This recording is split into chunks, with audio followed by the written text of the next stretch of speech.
Coming to you from the historic Hart Building in Marysville, California, in Studio 93, In the Tank with Fish, with your host, Bob Fischetti.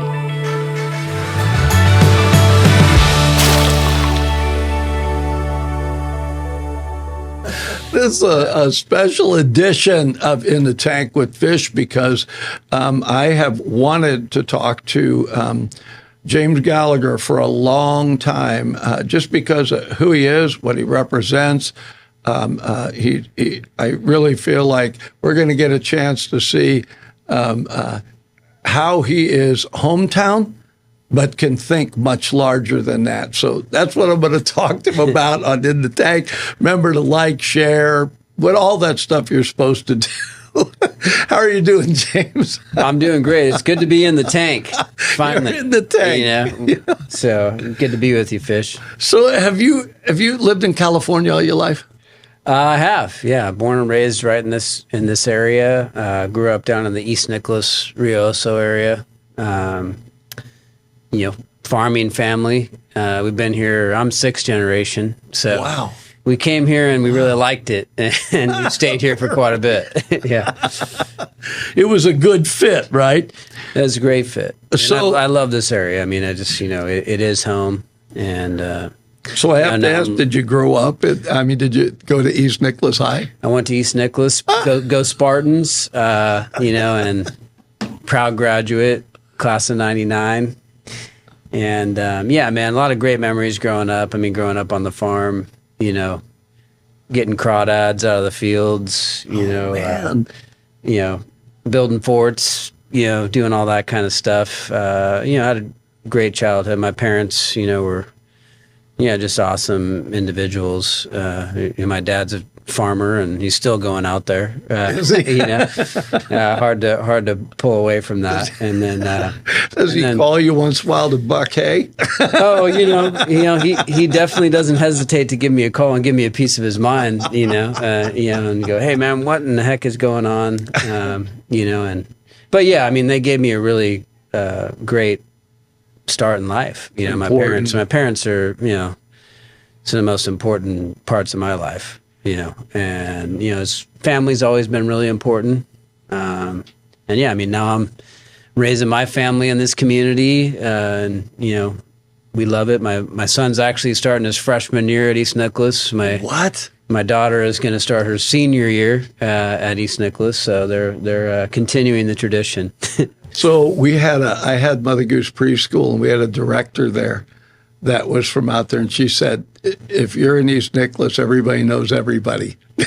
That's definitely true, and everybody is looking out for you, and they know your parents. And yeah, you can't get away with stuff. Because you definitely can't. It's like I just talked to your dad, right? And you're like, oh, okay. Exactly. That's really good stuff. I was actually born in Brooklyn, raised in St. Louis, and for a while we lived in the rural area. Mm-hmm. And it was really one of the best times of my life.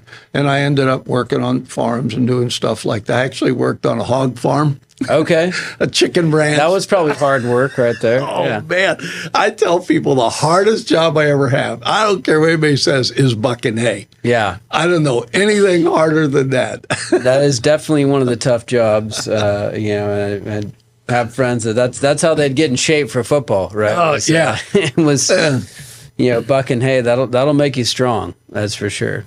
What clicked for you where you ended up in politics, or were you kind of invited into it by somebody, or did you have a stirring, I think for people that grew up with me, it would not be surprising at all. Oh. Like when I was young, I was just always really interested in it. I was interested in history and politics. I'd follow that. My grandfather was, pretty involved in politics. He'd been on the Board of Supervisors in Sutter County, Bob Gallagher. And, I saw that at a young age, and it was something that just was really attractive to me, that, to stand up for a righteous cause.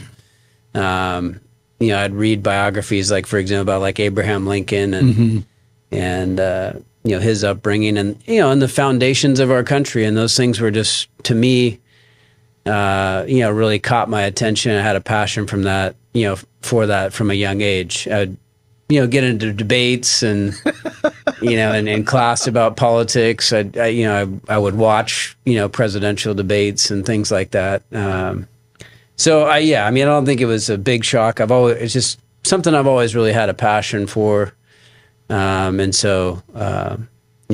As I went through my education and then kind of moved back to the community, I decided to, really get even more involved and actually run for office. And a lot of people are glad, but you're glad you did. Even though it's got to be hard at times, and we're going to talk about that. But you have a great reputation, as being an average, real guy. I'm doing this and a passion for it. The next time I hear something negative about you, will be the very first time. Well, that's good to know. Because I'm sure if I talk to some people on the other side of the aisle, James, I might hear something That's different. What I was going to say. Depends on who you talk to. If you talk to Gavin Newsom, maybe not. Some of my Democratic colleagues, I think they would say we have a mutual respect there. But I certainly say what I believe, and I'm not going to back down from that. I love that when people say that. I mean, actually, I was at a Rotary function in Chico, and the guy that introduced me, Mark Francis, who's a banker up there.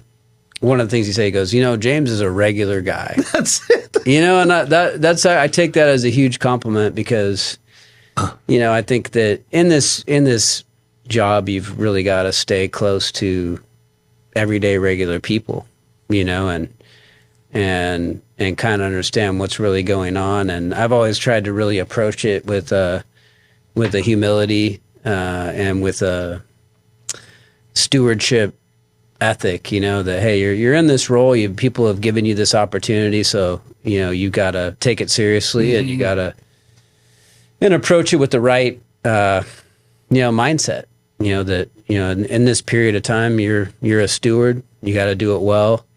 I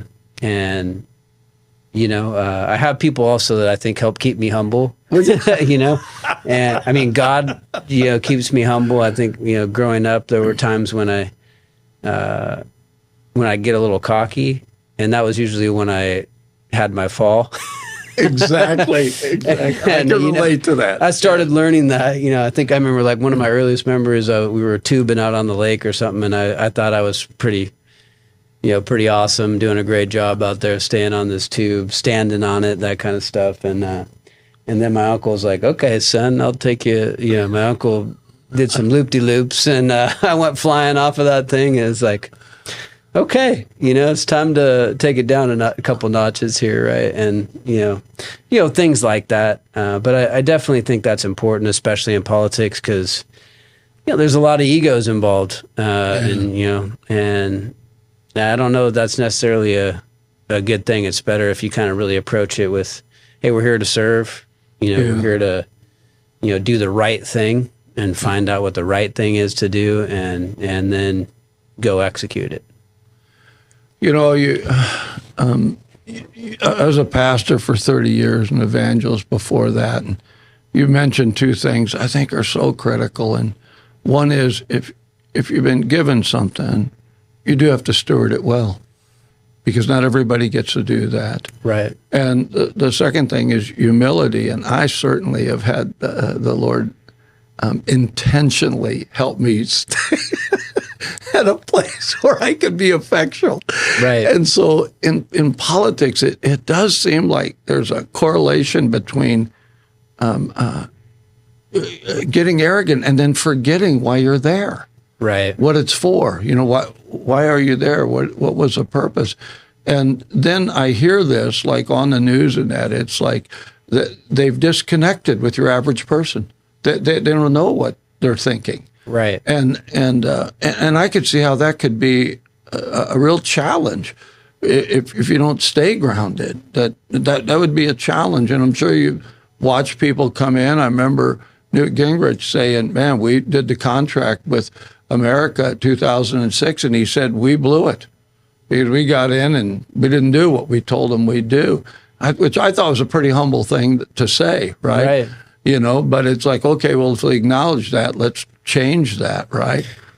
Yeah, and I feel like, never has that been more the case than right now in California. The people who are governing us, the powers that be in Sacramento, I think have gotten totally disconnected with how people live their lives. And, one of those things is the cost of living that's just exploded. And I see people pass bills, policies that just increase that cost and not think twice about it. And, when you talk about gas, there's been so many things that have been passed in this legislature that increase the cost of gas. And, for that working person who every day is taking their kids to school, going to that job and having to fill up that tank, it's the most miserable thing in the world to see $5 gas more. And the policies that we pass are just going to increase that. And I go, listen, guys, let's do something for the people, to ease their burden. Because right now, living in California, I say this a lot, I think the number one thing on people's minds is, how do I pay the bills? Yeah. That's what it is. I believe that. And it's really time, that we sit down and find the right path that actually reduces people's costs. Because we're going to lose people. We already are. We're losing people at other states because they found, hey, I can't make it work here. And that's it's the first time in California history that's been the case. This has always been the place that everybody wants to come. Yeah. Right? I know as a young man I did. And now that's really turning around. And so we've got to do, more to actually ease that burden, make this place affordable and a quality of life, right? I think it's another key thing, having parks and activities and opportunities, for our young people. A lot of our public spaces now have been, destroyed by this homelessness enablement mentality, that was prevalent and has been prevalent in our state. And by, not holding people accountable for crime, and to where people are worried that they can't enjoy those public spaces because there's vagrancy and there's criminal activity. The drug epidemic has gotten out of control, fentanyl, but now tranq, on our streets. And like quality of life, I think is something that a lot of people think about, how do we turn this around and get back to a place where California is really that golden state again. I had mentioned to you when I first came here, California was number one in education, number one in infrastructure.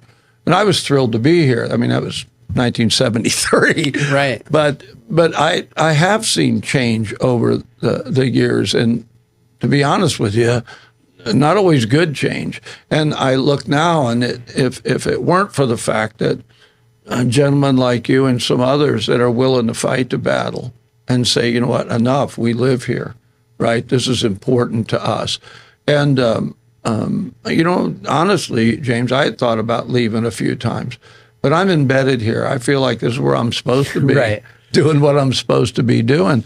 But I've had friends and people that, you're right, and they think, they left California because of the policies about woke or whatever. No, they left California because they can't afford to be here. It's unprofitable for their families or even businesses. I don't know, you probably hear that all the time. Major businesses saying, we're leaving. And you're like, well, that can't be good, right? Yeah, and it's the tragedy of it all is the fundamentals of California haven't changed. We have amazing resources, scenic beauty, industrious people, who are coming up with all kinds of new ideas and innovation. All those, amazing weather and climate right here in our state. What's not to like on all those fronts, right? The problem is government. Government is really what has made California unlivable, right? Because we pile on taxes and regulations and all of these things that really get in the way of, real progress in the state to where now, I mean, one of the stats was we've had young professionals, people with professional degrees, net migration out of the state. Wow. So this used to be the place that attracted, those professionals, who were coming with new ideas and wanted to be in those sectors. And now they're saying, hey, I could go somewhere else. So you start to see that, and that's, the beginning of the end. Right. And so look, those are the things that I think about a lot.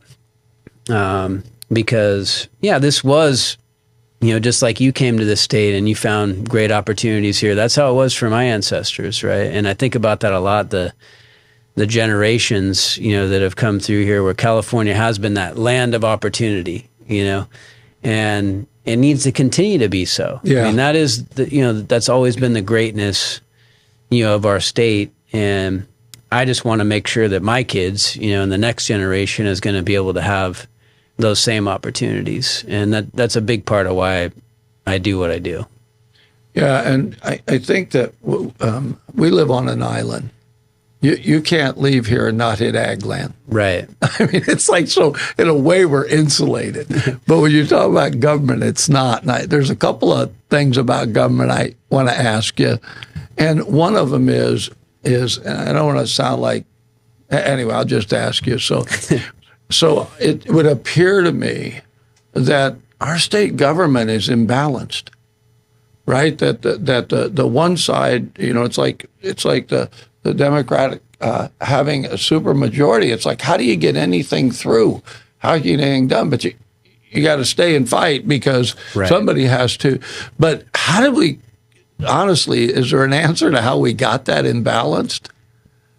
Yeah, I mean, it happened over time, right? I mean, you can think back. I mean, like when you first came to the state, we had the best education, we had the best infrastructure. We really invested in that infrastructure. We had, an amazing university system. All of these things that I think were the building blocks. And government was sort of focused on the basics, the fundamentals. Mm-hmm. And I think what's happened over time is government's tried to become all things to all people. And it was never meant to be that way. That's not what our founders intended. Government was not to be our savior. Yeah. We already have a savior, right? Yeah, I don't need And we don't need government to be a savior. We need government to do some basic functions: public safety, infrastructure, education. These are the fundamentals. And we've gotten away from that. We've built huge bureaucracies. We've passed so many laws to where I think it's gotten completely unwieldy. Like when you talk about housing and building more housing in this state, talk to any developer, who wants to build more housing. It's almost impossible with all the regulations, the costs, and then to be able to turn that around and make that an affordable product that somebody can go buy, right? Somebody with a good job. A lot of young people right now are like saying, "Hey, I can't afford a house. Can't afford to get into a house," and they're more renting, And not that there's anything wrong with renting, but I think a lot of people, when they talk about the American dream, the California dream, part of that is being able to get in that first house. But we have the California Environmental Quality Act, which enables all kinds of special interest groups to stop these projects, to sue them in court, and then we don't get the housing, for instance, that we need. Infrastructure, like let's upgrade our water infrastructure. We need to build Sites Reservoir. We should have done it 50 years ago. Yeah, somebody mentioned that to me. Yeah. They said it was all ready to go. The money was there. The money's there, and then the only thing in the way is bureaucracy. There's money to build that project. There's the will, and a lot of it is just going through the agencies, the many agencies, the myriad of agencies that you have to go through, to get that project done. And that is what to me has gone wrong with California. We can't get out of our own way. And so to me, we got to remove that. We've got to peel back the agencies that are unelected people that get to make decisions about your life, and you really have no say. I mean, we got to peel back that onion, right, and get back to fundamentals. Like, to me, that's where we need to go. And then look, I've also thought it's kind of always been at the back of my mind, like, hey, is California as it is it governable? Oh. And do we need, potentially, there's been a lot of talk over the years of a state split. right? Of, is one part of this state does they just think of the world so much differently than the other part of the state that maybe we do need, two states, right? And I'd probably fall in that category. I probably would, because it seems so radically different. The thinking is like, it is amazing. I mean, I talk to folks, look, I always try to, in good faith, talk to my colleagues and try and make the case, for the needs of our district and our people. And, what you find a lot of times is they view the world so much differently. And I would say especially like kind of coastal, urban areas, they want to do more of this kind of stuff. They don't want to lessen the burden. They want to have more bureaucracy. They want to have more taxes, more fees. They want to have more mandates, on your, like this EV mandate, electric vehicle mandate that really, by the way, should be pointed out, did not go through the people's legislature, right? It didn't go through committees and was vetted and then was voted and made into law. Gavin Newsom did that by an executive order. And you know where he did that executive order announcement? He did that after the North Complex fire that burned the community of Berry Creek. Oh, man. And burned all the way down to Lake Oroville. And this was it was during the COVID era, and smoke in the air, ash, fire hadn't even really been completely put out, and he shows up in Lake Oroville. Does he reach out to me? No.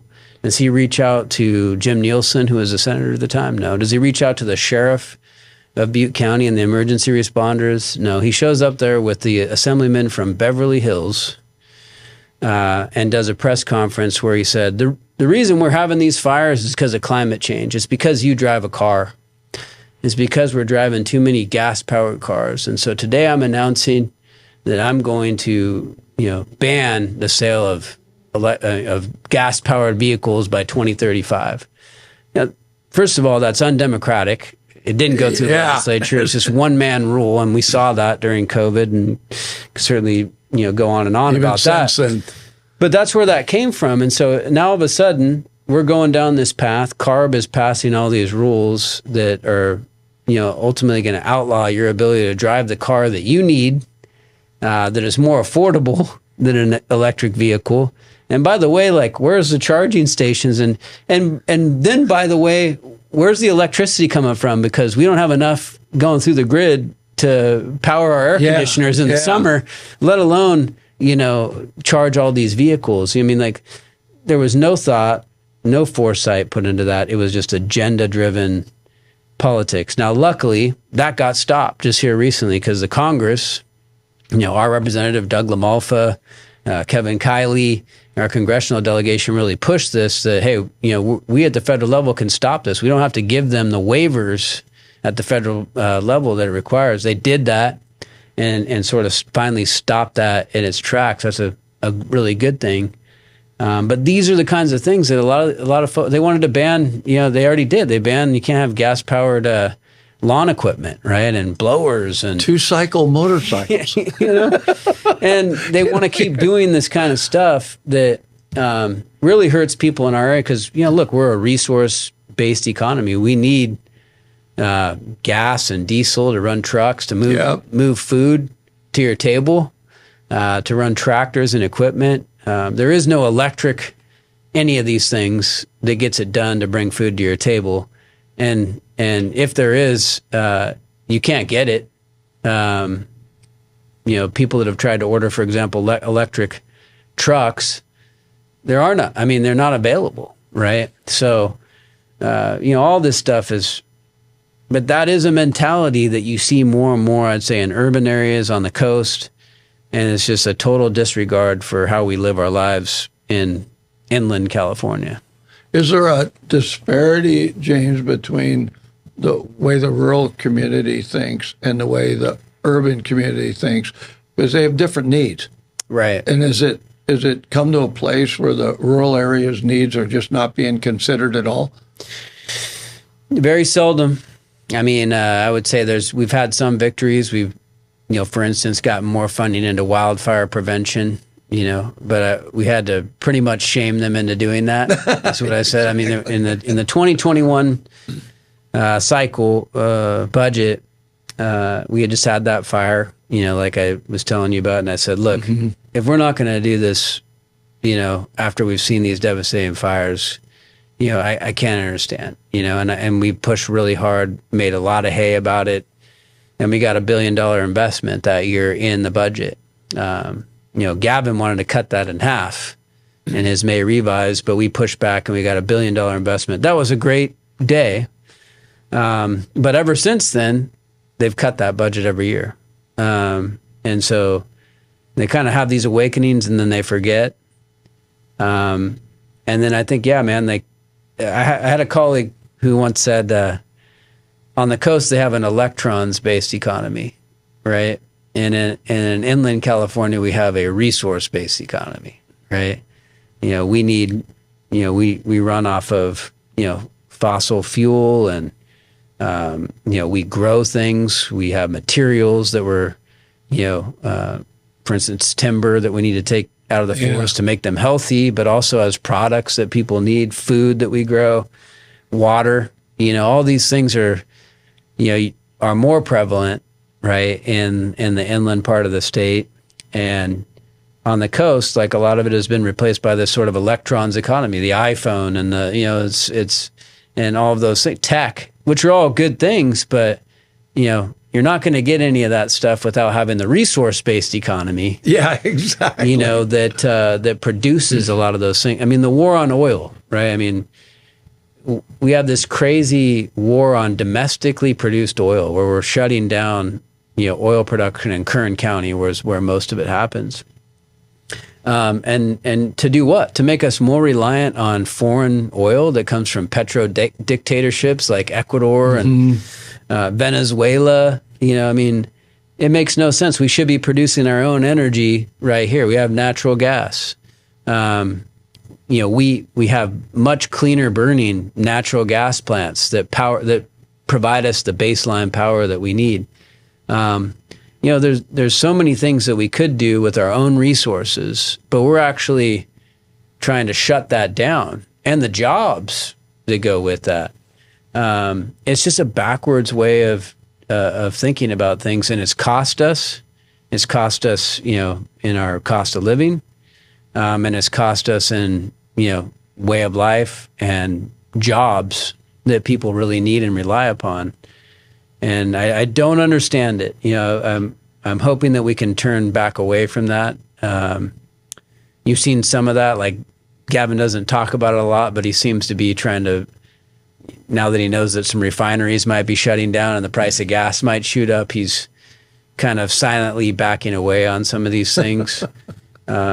But that's... He really has an image to keep, doesn't he? Or at least he's trying, Honestly, I feel like a lot of the problem there is that he's always, thinking about how he looks and the next political thing instead of governing the state and doing the things that need to be done to, increase our quality of life, lower our costs, and ensure that we have safe communities and neighborhoods. Like, that to me is the fundamentals of what people want in a society. When I first came here, I was unfamiliar with smogging your vehicle. So I found out I had this car I bought. And so I was thinking about it and I thought, well, okay, makes the air cleaner, whatever. So I get on and I'm talking to him about it and I get it smogged and I'm like, wait a minute. So whatever pollution my car produces, like, is there walls where only the air in California, right? So I'm cleaning up the air here so nothing else comes in. So we're all, and it just didn't, honestly, James, I was like, is this legit? Right. And it almost feels like there are people that looked and said, hey, oil's making money. Let's create something and then tell people that's bad, but this is good. right? But it's still business, right? So it's like, oh, we're going to create this energy source. And I could just never get my mind wrapped around why is this better? And as if those things don't have environmental impacts, right? I mean, when you talk about batteries, right? Lithium batteries that are in all these cars and the power, I mean, the components for that are mined in third world countries with slave labor. They have terrible environmental impacts. And we act like that's, this is the better thing. Well, it has its own, issues and side effects. Now, look, I think it's good what we've done to clean air in California. Yeah. We've done some very good things. Smog used to be a really terrible thing in LA, right? And the things we've done have cleaned that air. But the pendulum has gone so far, over to the side to where it's nonsensical. Now we're telling everybody you got to have solar. Where are we buying a lot of those panels from? China. Yeah. What's China doing? They're building 2 coal-fired plants a week in China, right? I mean, they're not stepping back from their energy economy, right? No. And we're hamstringing ourselves and jobs here and empowering places like China. I think finally, we've got a president who's saying, no, man, we're going to look out for American interests. We're going to look out for American workers. And that, to me, has been a very awesome change in perspective. Very positive. Somebody had told me that all the transformers that we need, that all the transformers are made in China. Yeah. And I said, we don't have an American company making those. So and that was really. And we're waiting for them all the time. Yeah. Yeah. That was an area that I wanted you to be able to talk plainly about, right? So President Trump gets elected second time, and he has a boldness about him. In my personal opinion, James, is actually, it was probably good that he didn't get elected and had these 4 years to really, because I think he ran into a brick wall first time around. And I think he had to become keenly aware of how to function. And it would appear as though he has. So how much of the changes that he's making nationally is going to help us in California? Because I realize you got a state government that's different than federal government, but you talked about Doug LaMalfa and I forget the other gentleman's name I met. Kevin Kiley. Kevin, I met Kevin. And it's like, so they're working hard to make changes that will affect us here. So I guess I'm asking you, I feel hopeful, very hopeful, right?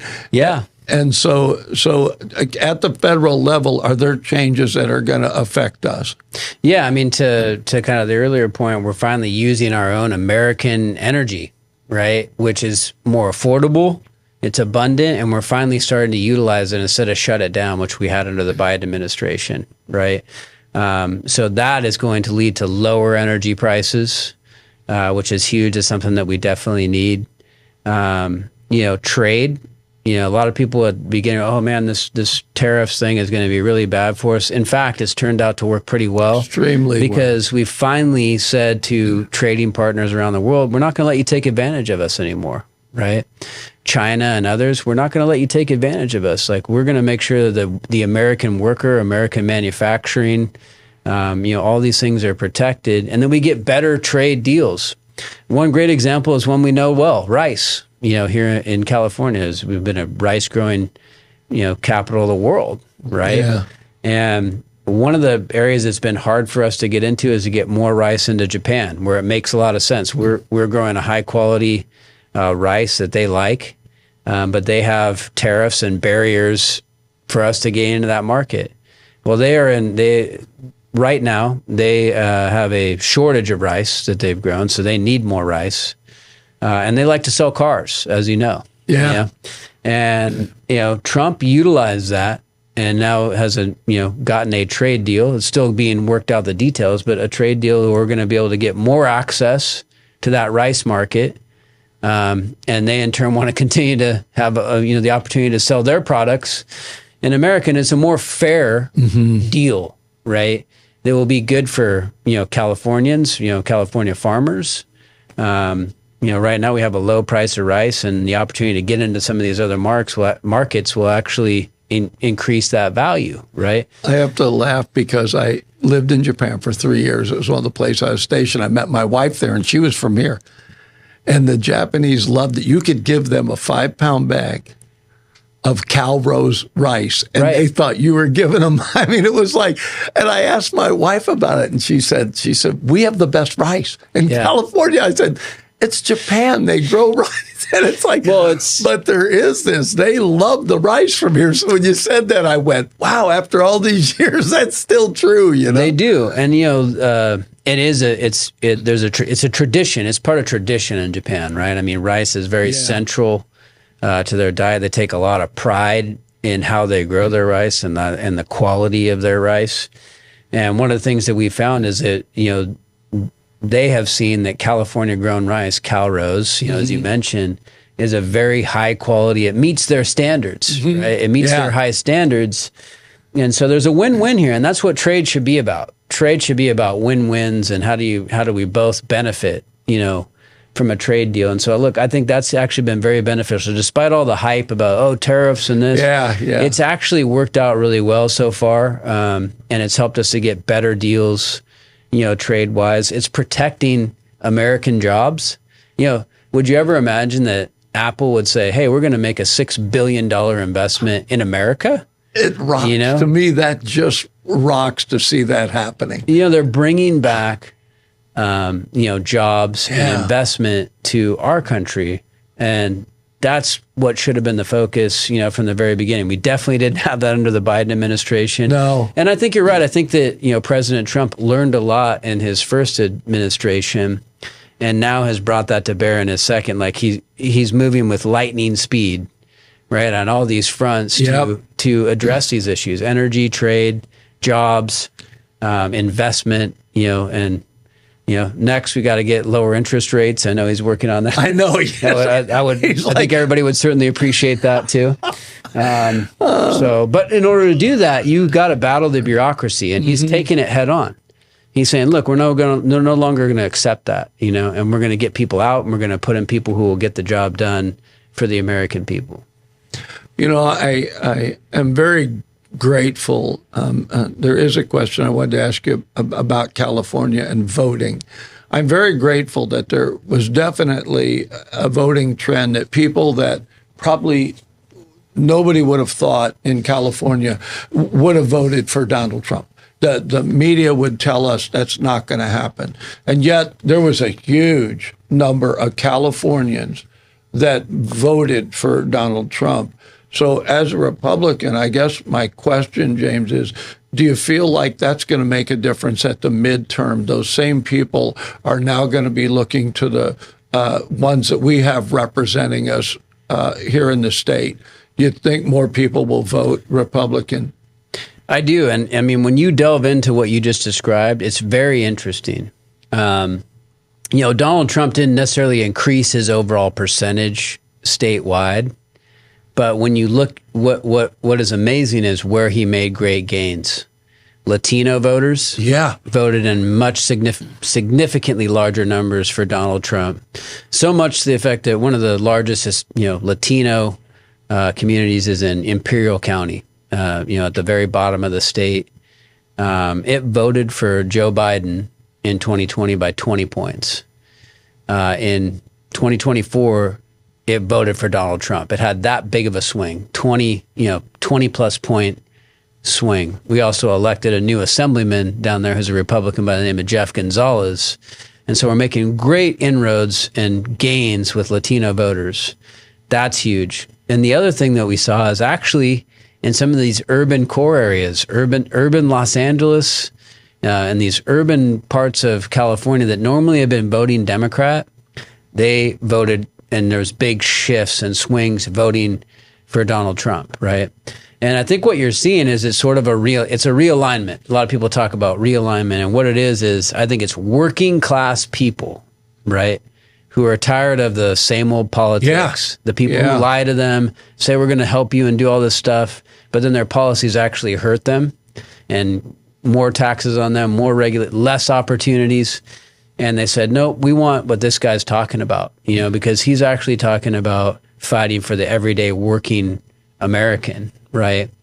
And instead of for people who aren't, and instead of policies that enable people who aren't working, enable people who would rather be, homeless and make a decision every day, not to be part of being productive in our life, right? Saying, no, let's reward the working people who are every day going out there and trying to do their best and live this American life. Let's actually work for those people.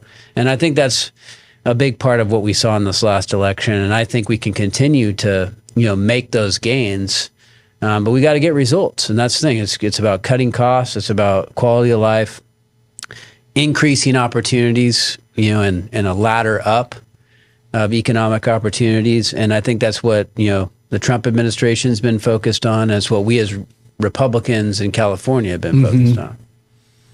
Yeah, I look at the things that he's put his finger on, and I have to laugh because I feel the same way. He's moving so fast that Democrats can't keep up with him. They go to something he's already moved on. And he's got great people around him. I am absolutely thrilled because of my love for the military. I don't care what anybody says. I've heard Pete Hegseth speak more than once, and I'm so excited. He's like this, using stress cards and that. He said, we're going to have warriors. And the number of young men that are voluntarily enlisting and women is huge. And we've needed that. We need that morale. Yeah, we shortage of troops at every level, and them coming in, and it just a whole different mentality. And so when I look at California, I was born in Brooklyn, raised in St. Louis. Always be a Cardinals fan. I'm just saying. But my wife is a Giants fan. I'm a Cardinals fan, but we've been married 53 years. We've made it work. Okay, that's a strong marriage right there. Yeah. But I've really grown to love this state, and specifically the Yuba Sutter area has just really captured my heart. I just love this. I love the agricultural community. We've had opportunity. I've been working with FFA. I just love the way that stuff is working, what that means to kids, watching the kids that are growing up here, James, and their attitude. And I want them to have a hope of a future. And so the last thing, because I only got a few more minutes, I don't know if you're allowed to, so you can just say, I can't speak to that, okay? But this is your last year in the legislature, right? So if you could write the book for who you think ought to get in next, and I don't just mean up here, but across the board, who are some people that you're just saying, I hope they win the next election? Obviously, they would be conservative Republicans, but across the state, just who do you see as shining stars that need to start stepping in? This is going to happen, but we need you guys to be in. Yeah, I mean, well, look, I'd say at the national level, I mean, J.D. Vance, man, I'm very impressed by him. Gosh, me too. He's actually younger than me, and so I'm kind of like, man, that guy's really, really gotten after it. But a guy that I think is really capturing some of that spirit of what we've been talking about, of making America really work for Americans again, and having that that sense of pride and patriotism. He's one that I think I see as an up and comer. Marco Rubio, as well. At that national level, I will say here in California, we've got some great new young members, that have joined the legislature. Younger than you. Yeah, younger than me. Like, it's funny when I always thought of myself as being a younger member. Now I am kind of the older guy, But we have, Ali Macedo in the Central Valley, who's just come in and doing a good job as a freshman legislator. David Tangipa, who has a great story, grew up, very poor in North Sacramento. And but went on to Fresno State, played football there, got some great opportunities, and now he's kind of coming in with his story about, hey, look, if you work hard, and you play by the rules, you can succeed, but it's about these fundamental conservative principles, right, that paved the path for him. He's somebody I think gives that message really well. And then I talk about Jeff Gonzalez, another guy that just came in. Marine, served his country came back here. He's been a pastor and also a small business owner down in the Coachella Valley. And, really dynamic guy. And so I look at these people and it makes me feel like, we are moving in the right direction. I certainly want to continue to be engaged in it. I mean, I'm termed out, but I'm not going to stop fighting for California and finding ways to make things better. Like you said, we're vested here. Yeah. I'm not going anywhere. Yeah. I'm going to stay in the fight.